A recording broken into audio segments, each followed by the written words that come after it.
I always say Broadway taught me how to be resilient because it's tough out there. Amanda Kloots, performer, fitness enthusiast, fighter.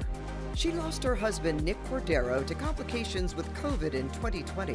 Death teaches you how to live, and it reframed a lot for me. She's been open about her ongoing journey with grief, hoping to connect and inspire people through her lived experiences. When you're going through something that makes you feel so alone, community helps. Find that community. And that's what saved me. Kloots has since hosted TV shows, expanded her fitness brand, written 2 books, and has more projects in the works. What are you looking forward to? Is this another venture, or are you going to do it with your writing? It's a couple other, yeah. Oh, you do? Of course okay. I do. Can you share?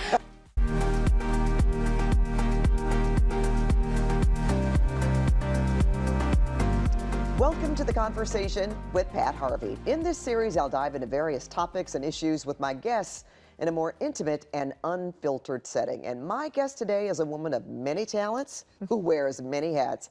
Broadway dancer, actress, fitness instructor, talk show host, and a mom. I'm talking about the beautiful Amanda Kloots. Hi. Hi, Amanda. Thanks so much for being with me today. I love being here. Thank you for having me. Well, you know, you've done so much in your career, but I want to start at the beginning. Okay. You were born in the Midwest, in Ohio, in fact. Yep, right? Canton, Ohio. Canton, Ohio. Yep. Home of the Football Hall of Fame. Are you a football fan, Pat? Big time, Oh, and my okay. family's from, should I say Gallipolis? Does that sound familiar? No. Springfield? No. Ohio? Oh, okay. Well, Springfield does. I Yeah, don't know the other. Gallipolis was close by. Okay. But yeah, that's where my mom was born. Oh, I didn't know that. Okay. Yeah, so very much familiar with Ohio. Yes. So you were one of 5 children? Yep. Where were you, Amanda, in the middle? I or? was the baby.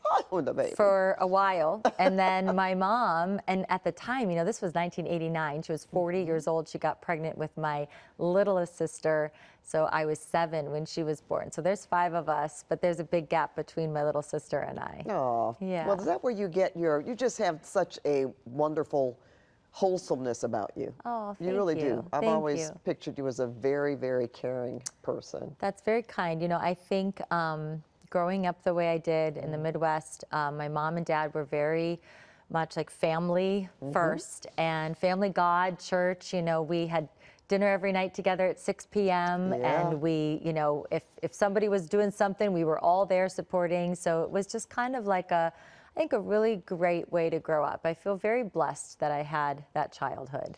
And I think we are blessed for that too, because of how you are. You know, Thanks. what led you to Broadway? Oh, Pat, I was in 6th grade, and I got chosen to be a part of the high school musical at my high school because they were doing Fiddler on the Roof. Oh. And Fiddler on the Roof is all about family, right? Yeah. So they needed young children from the middle school to be a part of it, and I got chosen to be a part of it, and I thought it was, this was like Broadway for me, you know what I mean? Sure. And I'll never forget it. We were on the stage for the dress rehearsal. I was in my costume, and I was singing the song Tradition, and I raised my arms up because that was the choreography, and this wave of energies came over me. I mean, I still feel it today. It was like, I will do this for the rest of my life. I was just like, Tradition. I was just like, wanted to do it. So I didn't know you sang too. Yes, oh yes, my goodness, I so you're sing. multi-talented. I mean, I try, I do it all.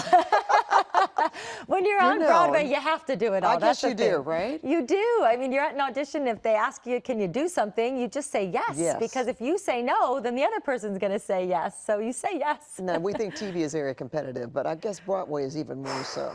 It's, Would you say? it is, and I think because there's so many limited slots for Broadway, and they're always looking for something so specific, and now even more so, because now everybody has to cover a role or do something special because the casts are usually smaller now just due to the economy. So it's tough. It's a very, very competitive field. You have to have the thickest skin, and I always say Broadway taught me how to be resilient because it's tough out there. I can just imagine. Yeah. And I love live theater, Me much too. more than film. I think for you to do that, that is a special talent. because well, it's not thank like a you. redo. Right. No, you don't. Yeah, you don't get a redo. No. Well, you landed as a Rockette. That's huge. That was such a fun part of my life and also one of my childhood dreams. My mom and dad took us to see the Easter show that Radio City used to do. They don't do it anymore. And I just remember looking at these women and then falling in love every Thanksgiving for the Macy's Day Parade, watching the Yes. Rockettes perform. And once I started dancing and falling in love with dance, I became very tall. I was like, I became very tall. I became very tall. I wanted to be a Rockette. I was like, I gotta do this. So that was such a dream come true. Did you prefer, I don't know if that's the right word to use, but dance over singing? You know, I did have a preference. Once I loved being a Rockette. But you know, a Rockette, you're one of 36 women. It's a military kind of style. You know, Yes. it's precision dance. So you aren't allowed to have your personality shine. You don't have that breakout moment. No, and there's something really awesome in doing that and very powerful to dance as one with 36 women. But I loved Broadway because I got to take on parts and I got to sing and I got to act, and you know, you just feel a little bit more like, well, for me, I could use more of my talents. Yeah. You also met your husband on Broadway. On Can we Broadway. talk about Nick? Of course, yes, Okay. yeah. I want to remind our viewers that he battled COVID-19 Yes. and gained national attention because of his journey during the height of the pandemic. But you showed so much love and support. And even if we didn't know you personally, we were able to witness that from you. Thank you. You met on Bullets over Broadway. Yes. How about that? Yeah, I know. So tell us about that, and then we'll go back to when Nick got Sure. sick. I mean, so Nick and I were very lucky. We were both in the reading for Bullets Over Broadway, which is something you do before a Broadway show even gets announced. It's like this secret VIP reading. And he was one of the leads. I was just in the ensemble. So I didn't really even talk to Nick because, you know, it was like the hierarchy kind of just, you know your place. Yeah. And, but of course I noticed him, and, you know, he was such a kind person. You know, he's Canadian, and he just had such a warm spirit. And because he was so tall, it was just, I mean, you know, you could not notice him in a room. Yeah. But then when we started doing the Broadway show, I was going through a divorce, and he just became my good friend at first, and then through that we just started falling in love with each other, and then the show ended, but our relationship kept going, and we got married, and then had Elvis, and then we moved to Los Angeles. So it was quite a love story. Married in 2017, and Elvis was born in 2019. Yeah. What made you guys decide to come to Los Angeles? I did not want to come to Los Angeles, Pat. Okay. Why not, Amanda? Oh, we fought on this for a whole year. I had my mom and dad living across the hall. Oh, got it. Elvis was 3 months old. My whole fitness business, because that's what I was doing at the time, I had left Broadway, started a fitness company. That was all in New York. And anyone that was hiring Nick for Broadway shows or acting, TV, voiceovers was all in New York. He wanted to move to California. He wanted a change of pace, and he wanted to get into like the music industry solely. And so he was like, we need to go to California. And I went kicking and screaming. Now I'm so grateful to him that he made me come here, yeah. but I was not happy at first. Well, you know, what did it, I'm sure, you said parents were right across the hall. That, of course, for a young mom, right? I mean, I literally, like, my dad would knock on my door and go, pancakes and coffee are ready. And I would like bring Elvis over. I mean, I was like, What a you're taking me away from this? Like, what are you doing, My Nick? pancakes and coffee, come on. I know. Well, you had such a beautiful love story. Thank you. And during Nick's illness, we understand that little Elvis, he was what, barely a year old? He was 10 months old when Nick went into the hospital. And then he was a year and a month old when Nick passed away. Yeah, so it's very sad because he doesn't remember his dad, of course. He remembers what I've told him, and because we talk about Nick and listen to Nick's music and stuff all the time, he feels like he does. But it does break my heart that he never really got to know his dad, because sometimes when you're a parent and you're just staring at your children and just observing them, I'm always like, gosh, what would you be like if your dad was still here? What kind of little boy would you be? Because it would have been very special to see that. Aw. Yeah. Well, you were so young yourself to have such this tragedy happen, but you shared a lot on Instagram. I And did. I'm wondering, I know you wanted people not just to know your story, but to get something from the words and the pictures that you were sharing. Yeah. We kind of walked us through everything that was happening. Yeah, well, I just felt like Nick was 41 years old and he was a perfectly healthy man. And he didn't have any symptoms of COVID when he went into the hospital, when I dropped him off at the emergency room. And so when then he went into the ICU and was in a medically induced coma and got tested positive after 3 tests for COVID, I really felt like a responsibility in this day and age that we were in, especially when everyone was glued to the news and being told it was if you were 65 and older and if you lost your taste and sense of smell.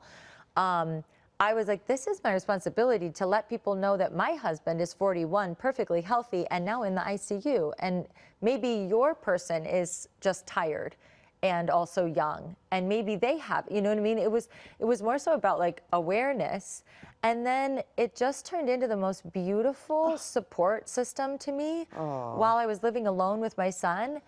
I will never forget it. Oh, Amanda, so many people reached out to you with support, and you also were, you were giving information at the same time. Yes, so yes. You were a support system for a lot of people too. Oh, that's That's nice. the truth. Thank you. There Well, was, so many people thought it wasn't even a thing. It was a hoax. I know, and that still irks me. Sometimes, COVID now, luckily, is most likely you can, take a pill and get over it, or the vaccine or whatever.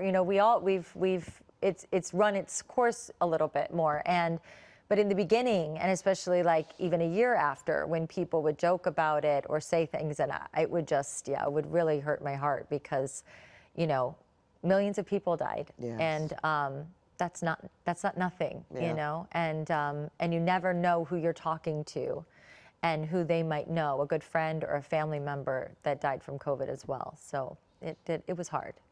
Well, Amanda, along with your many talents in the performing arts, you're also quite the author. So let's talk about your Thank books. you. Thank And you. I'm going to go back to that time about what we were just talking about, because your memoir was really based on what happened, right? Yes. Live Your Life. You Yes. wrote that in 2021. Yes. And you co-wrote that with your sister. I did. Anna. Yes. Okay, so yes. what do you hope readers will take away from your story? I just want them to take away, I want them to close the book, and I want them to call their sister. Oh, I want them to call their mom. oh, it's beautiful. I want them to remember how important life is and how we shouldn't take it for granted. And I think that's honestly the overall message. The message of the book is positivity, is resilience. It's to love one another, and how important family can be, and how family and a network of community can help you. I think we don't take in enough the importance of community. When you're going through something that makes you feel so alone, community helps. Find that community. And that's what saved me. My family and community saved me. And that community was people all over the world that I've never even met. About to say that. You didn't even know who they Didn't were even most know of the who time. they were. But they were with me every single day, dancing and singing and praying and offering me any kind of help that they could. I mean, it was, we talk about like humanity and how awful social media can be, but I really saw the best of humanity and the best of social media at that time of my life. What an example. Yeah. Well, that's good to hear. Especially even Yeah. parents or grandparents with younger children. Yeah. And, we've gone through this back and forth about social media. Is it good for them? Is it not? Yeah. But in that case, In that's this the case, best of both, actually. Yes, yeah. So where is your journey with grief now?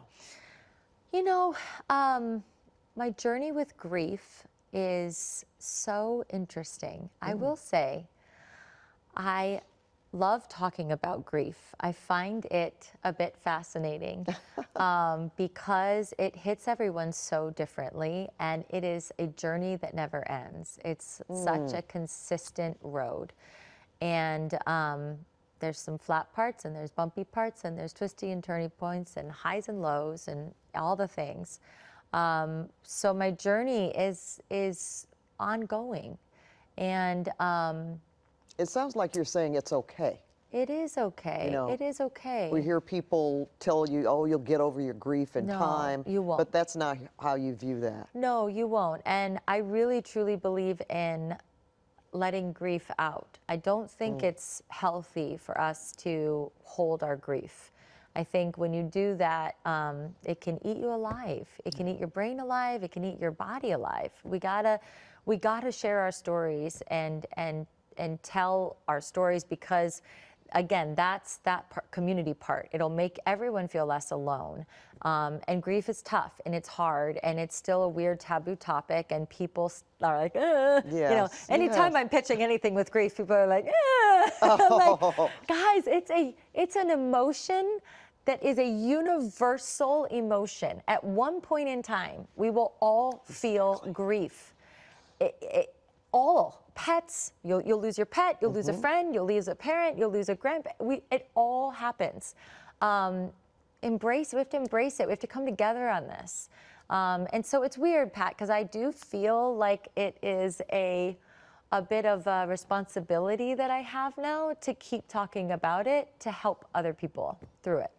Well, thank you for that. Oh, thank you. Thank you for accepting the responsibility or feeling that within your soul, that that's something that you feel the need to share.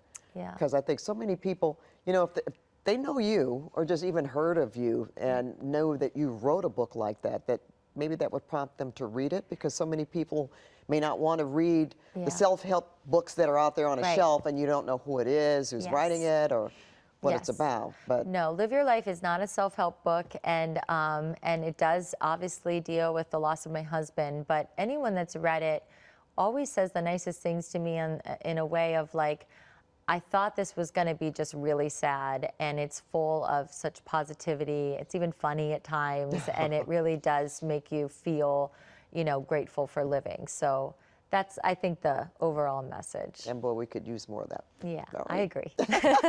agree. Amanda, you also wrote a children's book. I did. I could just see that. It's called Tell Me Your Dreams. Yeah. Was this inspired by Elvis? It was. It was. You know, as parents, we just start doing the craziest things just to like survive and, you know, get our kids to sleep. And so I was in a stage with Elvis where I was still breastfeeding him, and we would sit in our rocking chair, and after he would be done, I would be holding him, and I would look at him, and I would say, do you want me to tell you your dream that you're going to have that night? And he would go, yeah. And I'd go, okay. And then I was like, well, you're going to see Dad in your dreams tonight. He's gonna come through the window in a big trash truck, and you're gonna get in, and you're gonna start driving the trash truck. And all of a sudden, the trash truck turns into a big airplane. And so every night, I would just make up these crazy dreams that Elvis would take with his dad. Oh. And I started doing it enough, Pat, that I was like, I remember this so clearly. I left his room one night, and I was like, well, that's a book. I was going to say. I was like, that's a book. Yes. And so yeah, I wrote "Tell Me Your Dreams" for Elvis and for, I mean, anyone. I have so many parents that will write to me how much, like, oh, you know, because it's trash trucks, little boys, little kids love trash trucks, and so you know, it's a good one. And what a wonderful way to help a child not only deal with grief, and maybe not as much as yours because they don't quite understand, but the fact that you're talking about his father, who isn't there in the flesh with him, but yeah, he's in your dreams. He's in your dreams. You get to meet him in your dreams. Yeah, that, you know, I always try to incorporate Nick wherever I can. So it was like that for, especially for Elvis. I mean, yeah. That's really beautiful. Thank you. You know, I noticed reading some of your bio.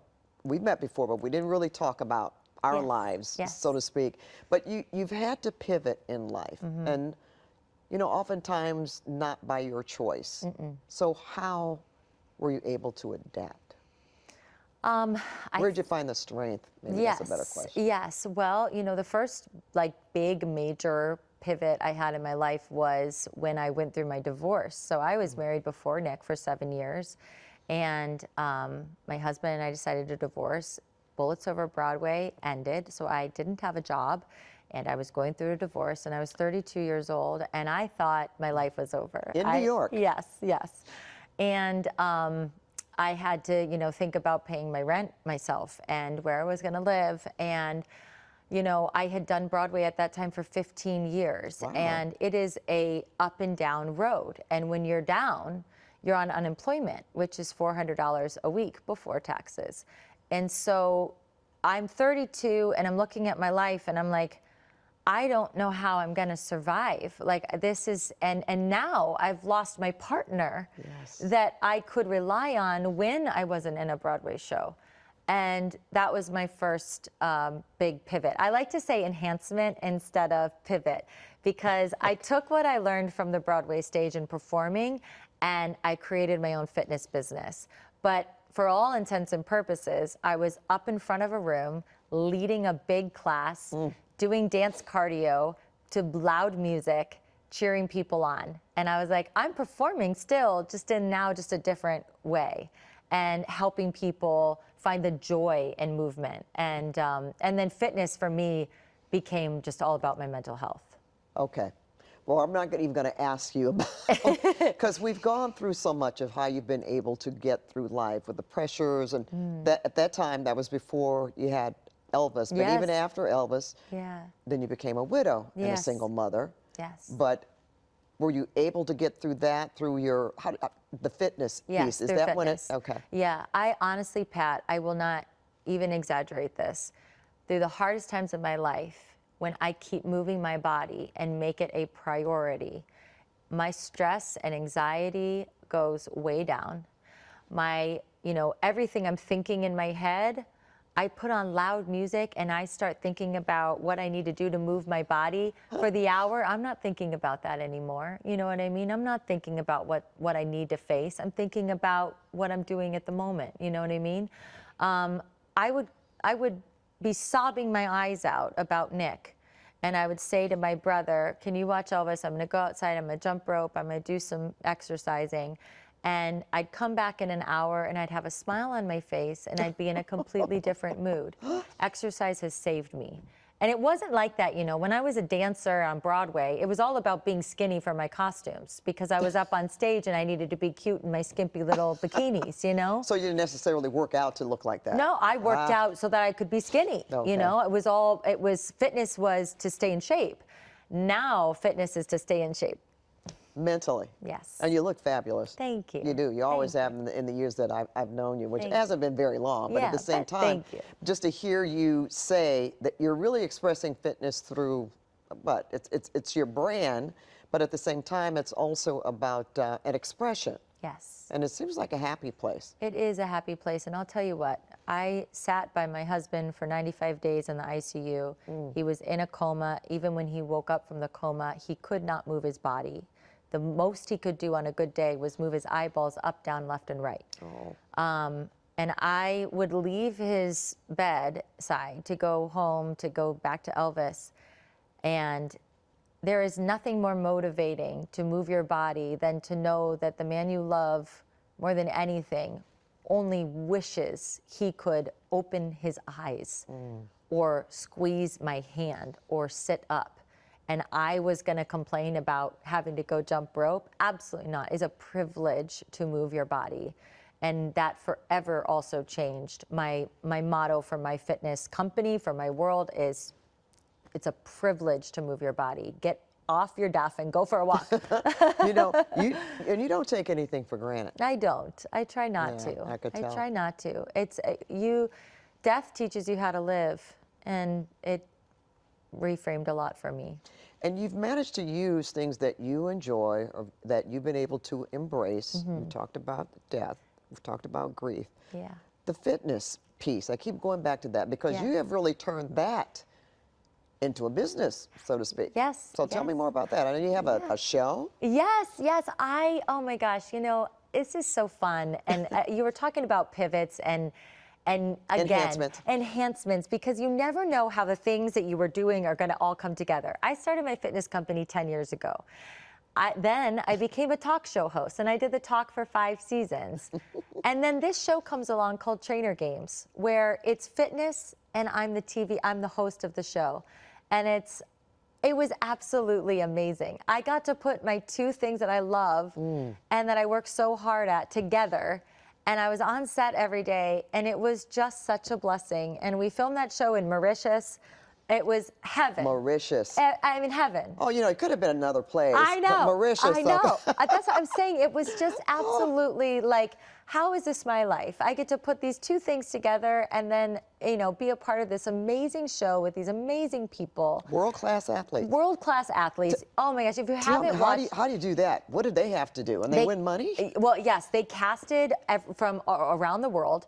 They brought all these amazing athletes into Mauritius. We put them through incredibly hard challenges. I mean, challenges that I was like, I could never, like, I would die. Like, it would just, I give up. I'd give up. You felt that way? Oh, yes. Like, it was so tough.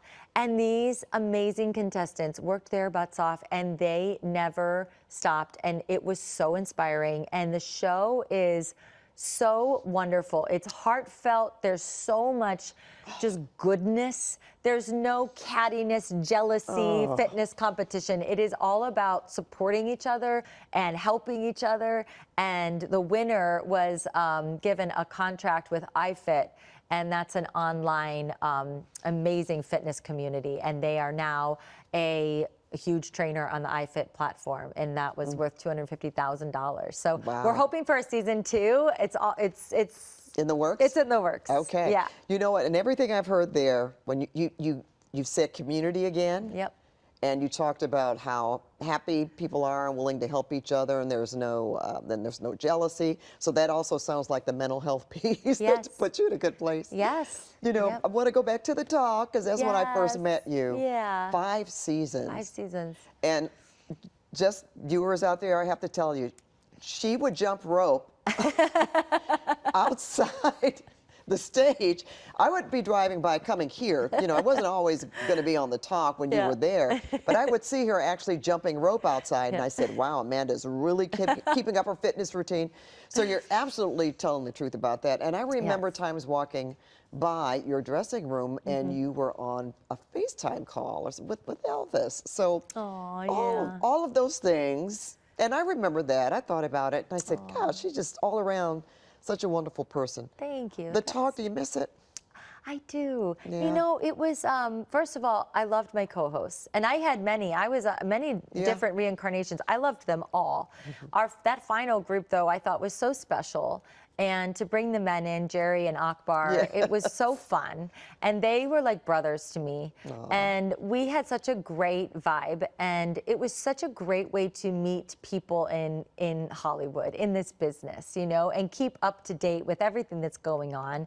And it was just fun to meet people on that level. I'm sure you enjoy that too. It's like, it's so different than meeting somebody at a party, out in some event, when or on a junket. Yes. You got to know them better. Yes. I felt. Yes. I used to love that. And so I do miss that. And, the talk was a special family. Like a lot of the people had been working there since season 1, from wardrobe department to makeup to hair to everything, and we just had such a great team. So I miss it a lot. Well, I miss the show too. I miss watching it.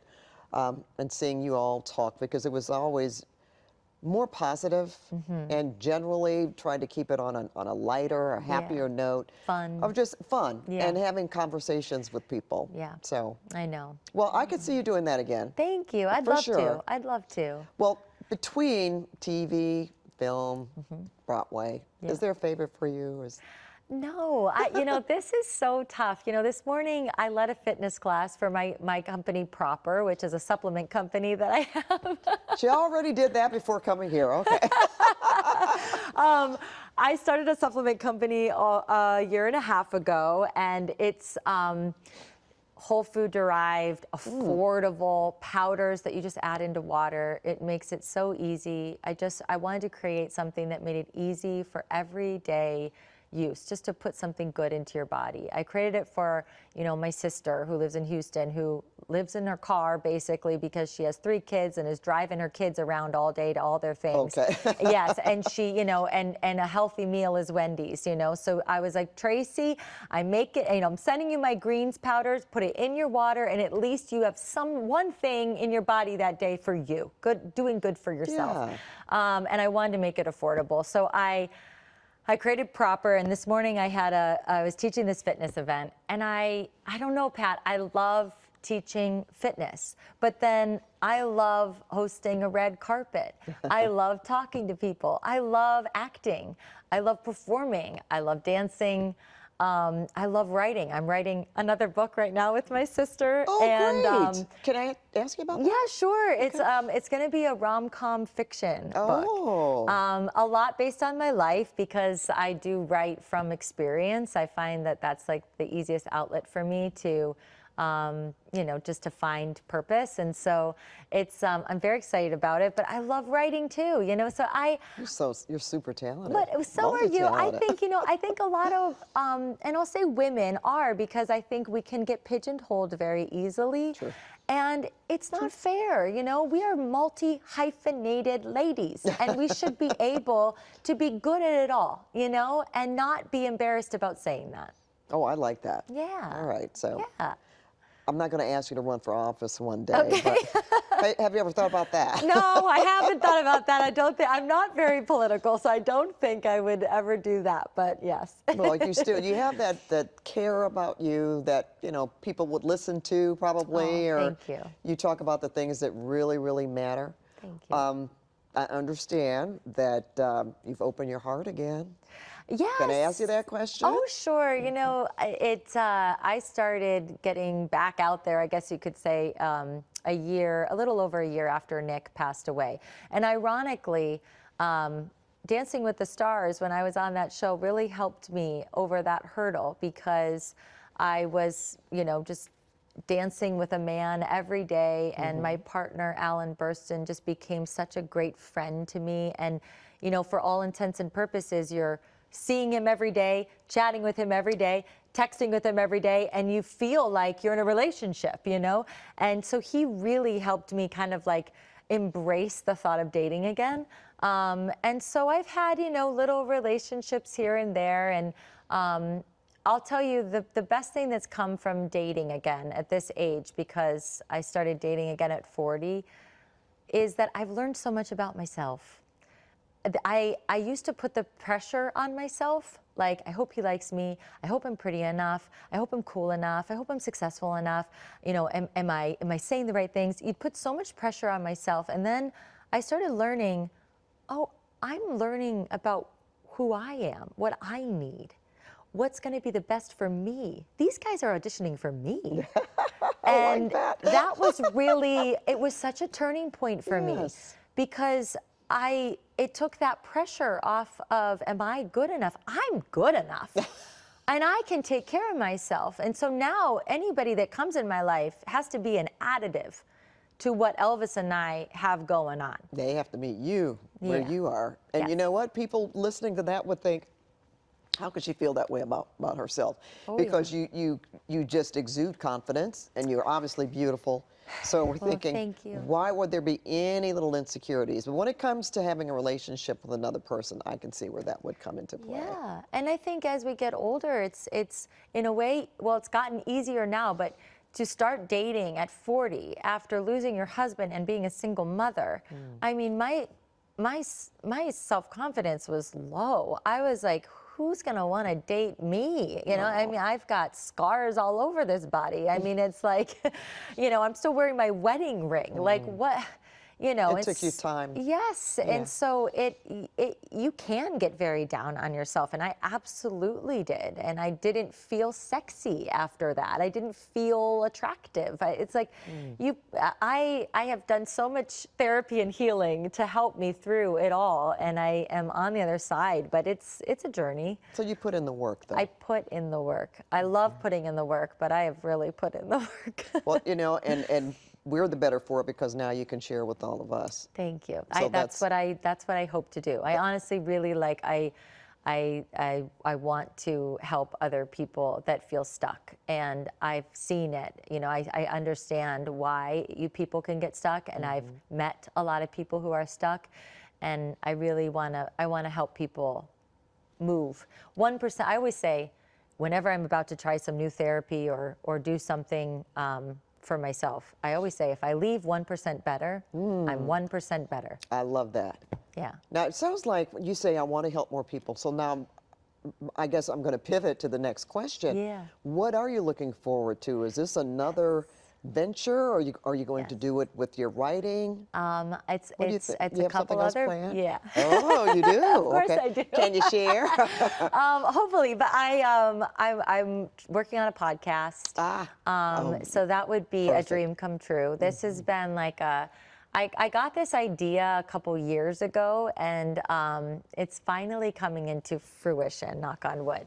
And then the other one, I can't talk about too much because it's sort of in the back of my head, vision board, you know, big vision board dream, but that one would really be all about the healing journey that I've been on, and all the different parts of that, because I really want to encourage people to go outside of their box and find something that works for them. Not everyone is able to sit across from a therapist and do talk therapy. That's true. But guess what? This is 2026. There are so many different ways to heal, and I've done a lot of them, and to it's all connect with helped people. me. Yeah. You like to travel, I Amanda? love to travel. You do? Yeah, Okay, I that's do. got to be helpful too. Yeah, I love to travel. It's a great escape for me, and I promised Nick I would show Elvis the world. So it's yeah. I'm keeping that promise. That's terrific. Yeah. Before I let you go, Yeah. what does a good day look like for you? Yes. Oh my gosh. Good day. Wake up. Spend the morning with my son and have a great cup of coffee. How about that, and some pancakes? Yes, yes. Take him to school, get a great workout in, do some sort of work, because I love working. It just fuels me. So whether that's writing or a podcast or an interview or some good meetings, and then meeting back up with Elvis around 5 o'clock when he's, you know, back at home. And I love right now, I'm much a stickler on us eating dinner together at the dinner table with no devices and nothing, no TV on. And we sit and talk. And it takes all of my energy to get him to do it, because he just wants to do everything else. But he locks in. And then we sit on the couch, eat ice cream, and watch a movie. Honestly, like right now, Pat, spending that time with my son he's my greatest teacher. And I love our bond so much. He's my favorite person, and I love spending time with him. Well, Nick certainly would be proud. Thank you. And it sounds like you've come full circle with those Midwestern values that you were raised with. Thank you. Thank you. Thank you. Thank Love you for coming on today. Really. Love Thank you you too, so- Amanda. It's thank you been so much. amazing.